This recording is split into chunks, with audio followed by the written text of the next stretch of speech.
2024 সালের মাধ্যমিক পরীক্ষার রেজাল্ট কিভাবে সবার আগে নিজের হাতের মোবাইলটি ব্যবহার করে খুব সহজে দেখে নিতে পারবে তার সম্পূর্ণ সঠিক পদ্ধতিটা স্টেপ বাই স্টেপ তোমাদেরকে দেখিয়ে দেব।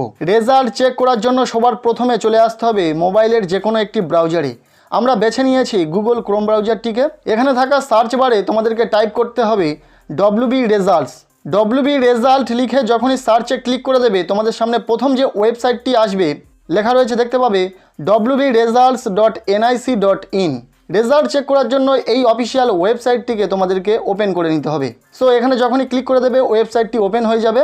এরপর দেখতে পাবে সবার প্রথমে লেখা রয়েছে ওয়েস্ট বেঙ্গল এক্সামিনেশন রেজাল্টস।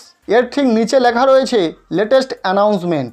মাধ্যমিক পরীক্ষার রেজাল্ট চেক করার জন্য এই লেটেস্ট অ্যানাউন্সমেন্টের ঠিক নিচে একটি অপশান তোমরা দেখতে পাচ্ছ, লেখা রয়েছে West Bengal board of secondary education মাধ্যমিক পরীক্ষা এক্সামিনেশন 2024।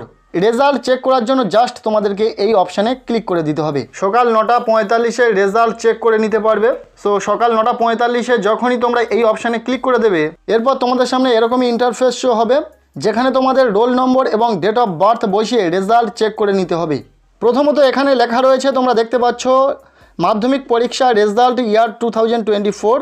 এর ঠিক নিচে এই বক্সে স্টুডেন্টের রোল নম্বরটিকে সঠিকভাবে বসিয়ে দিতে হবে। রোল এবং নম্বর দুটোকে একসাথে এখানে সঠিকভাবে বসাতে হবে। এরপর এখানে স্টুডেন্টের ডেট অফ বার্থটিকে সঠিকভাবে বসাতে হবে। এক্সাম্পল স্বরূপ এখানে দেওয়া রয়েছে কিভাবে তোমরা ডেট অফ বার্থ বসাবে। প্রথমে দিনটাকে বসাবে, তারপরে মাসটাকে সিলেক্ট করবে, দেন ইয়ারটাকে সিলেক্ট করে নিতে হবে। ঠিক এখানে যেমন রয়েছে ঠিক সেইভাবে তোমাদের ডেট অফ বার্থ যেটা রয়েছে সেটা ঠিকভাবে সিলেক্ট করতে হবে। ডেট অফ বার্থ বসানোর জন্য তোমরা অবশ্যই চেষ্টা করবে এখানে থাকা যে ক্যালেন্ডার আইকন রয়েছে এই ক্যালেন্ডার আইকনে ক্লিক করে সঠিকভাবে ডেট অফ বার্থটিকে তোমরা সিলেক্ট করে নিতে পারবে।